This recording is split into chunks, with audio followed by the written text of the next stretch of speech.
Ésaïe chapitre 37. Lorsque le roi Ézéchia eut entendu cela, il déchira ses vêtements, se couvrit d'un sac, et alla dans la maison de l'Éternel. Il envoya Éliakim, chef de la maison du roi, Skebna, le secrétaire, et les plus anciens des sacrificateurs, couverts de sacs, vers Ésaïe, le prophète, fils d'Amo.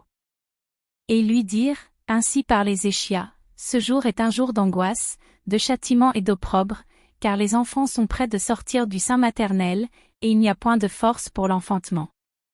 Peut-être l'Éternel, ton Dieu, a-t-il entendu les paroles de Rabshakeh, que le roi d'Assyrie, son maître, a envoyé pour insulter le Dieu vivant, et peut-être l'Éternel, ton Dieu, exercera-t-il ses châtiments à cause des paroles qu'il a entendues. Fais donc monter une prière pour le reste qui subsiste encore.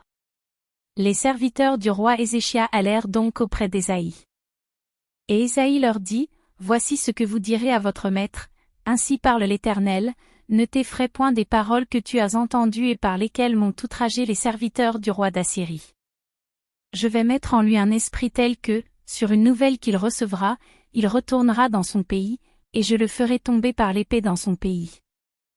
Rabshakeh, s'étant retiré, trouva le roi d'Assyrie qui attaquait Libna, car il avait appris son départ de Laki.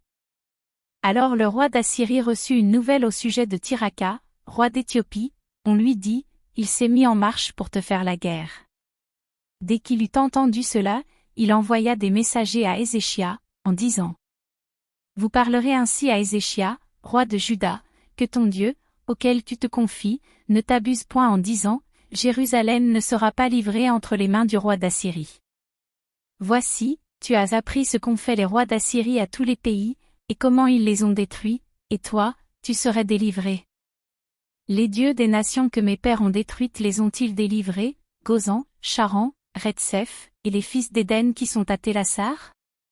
Où sont le roi de Hamath, le roi d'Arpad, et le roi de la ville de Sepharvaïm, Déna et Diva? Ézéchia prit la lettre de la main des messagers, et la lut.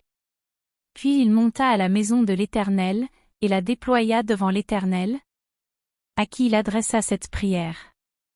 Éternel des armées, Dieu d'Israël, assis sur les chérubins. C'est toi qui es le seul Dieu de tous les royaumes de la terre, c'est toi qui as fait les cieux et la terre.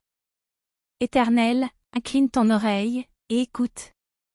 Éternel, ouvre tes yeux, et regarde. Entends toutes les paroles que Sanchérib a envoyées pour insulter au Dieu vivant. Il est vrai, ô Éternel, que les rois d'Assyrie ont ravagé tous les pays et leur propre pays, et qu'ils ont jeté leurs dieux dans le feu, mais ce n'étaient point des dieux, c'étaient des ouvrages de main d'hommes, du bois et de la pierre, et ils les ont anéantis.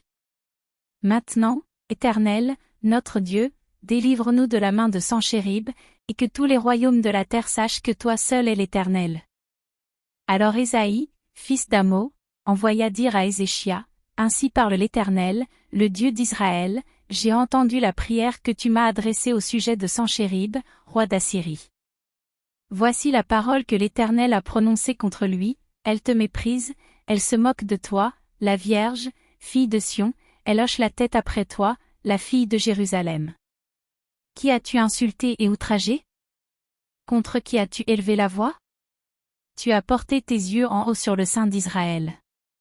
Par tes serviteurs tu as insulté le Seigneur, et tu as dit, avec la multitude de mes chars, j'ai gravi le sommet des montagnes, les extrémités du Liban, je couperai les plus élevés de ses cèdres, les plus beaux de ses cyprès, et j'atteindrai sa dernière cime, sa forêt semblable à un verger.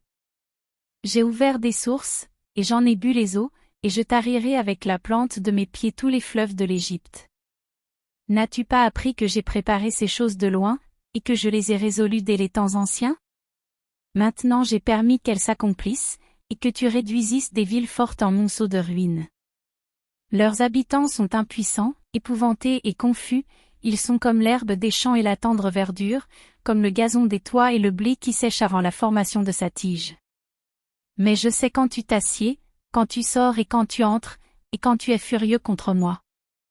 Parce que tu es furieux contre moi, et que ton arrogance est montée à mes oreilles, je mettrai ma boucle à tes narines et mon mors entre tes lèvres, et je te ferai retourner par le chemin par lequel tu es venu.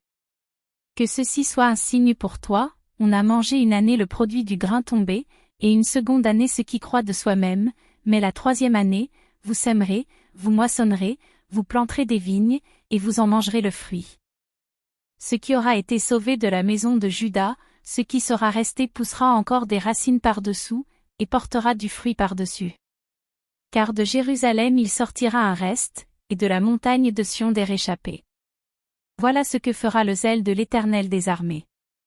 C'est pourquoi ainsi parle l'Éternel sur le roi d'Assyrie, il n'entrera point dans cette ville, il n'y lancera point de trait, il ne lui présentera point de bouclier, et il n'élèvera point de retranchement contre elle.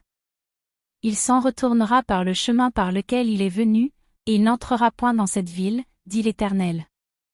Je protégerai cette ville pour la sauver, à cause de moi, et à cause de David, mon serviteur.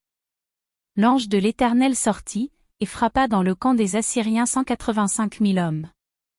Et quand on se leva le matin, voici, c'étaient tous des corps morts. Alors Sanchérib, roi d'Assyrie, leva son camp, partit et s'en retourna, et il resta à Ninive. Or, comme il était prosterné dans la maison de Nisroch, son dieu, Adramélec et Charetsé, ses fils, le frappèrent par l'épée, et s'enfuirent au pays d'Arara. Et Esarhaddon, son fils, régna à sa place.